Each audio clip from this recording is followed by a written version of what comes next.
Nairobi as the presidential petition kicked off.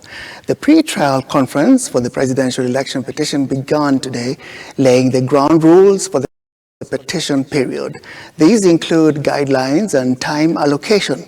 During the pre-trial conference, the Supreme Court consolidated the 7 petitions which were challenging the results of the presidential election announced by IEBC on August 15th. Here's Brian Amoy with the details. It's what's supposed to set precedents for court battle challenging the presidential election results 8 days after petitions were filed at the Supreme Court of Kenya.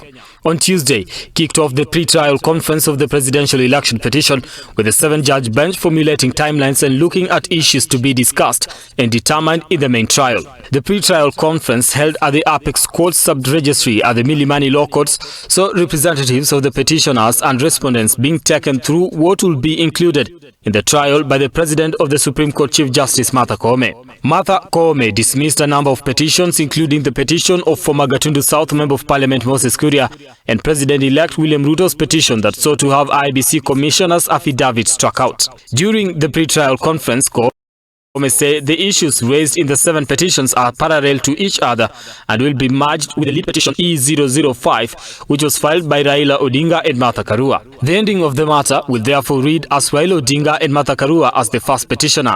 Other petitioners include John Njoroge Kamau, Youth Advocacy Africa, Helif Halifa, George Osewe with Ruth Mumbi and Grace Kamau, Okio Mtata with Nyakina Gisebe, Victor Okuna and John Maina, Julia Chege with Joseph Ndonga and Simon Njenga.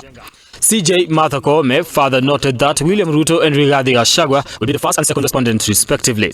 The IEBC follows as the 3rd respondent, Wafula Chebukati 4th and Juliana Cherera the 5th respondent. The 6th respondent is Irene Masit, Julius Nyang'aya 7th, Francis Wanderi 8th, Ayub Guliye 9th, Boya Mulu 10th and the Attorney General 11th. The amicus curiae, also known as the Friends of the Court, will include the LSK, Senior Bar Council, ICJ Kenya, John Walubengo, Joseph Sevilla and Martin Mirero. On time allocation, Raila Odinga and Martha Karua were allocated 3 hours for submission, with other petitioners getting 30 minutes each. The 4 IEBC commissioners were given 1 hour to share amongst themselves, with IEBC getting 3 hours to share.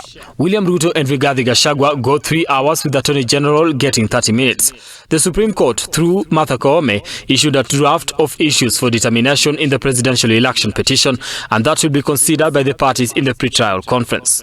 The issues include 1. Whether the technology deployed by the IEBC for the conduct of the 2022 general elections met the standards of integrity, verifiability, security and transparency to guarantee accurate and verifiable results. 2. Whether there was interference with the uploading and transmission of Forms 34A from the polling stations to the IEBC public portal. 3.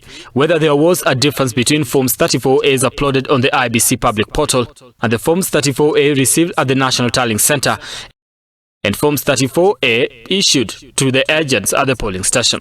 4.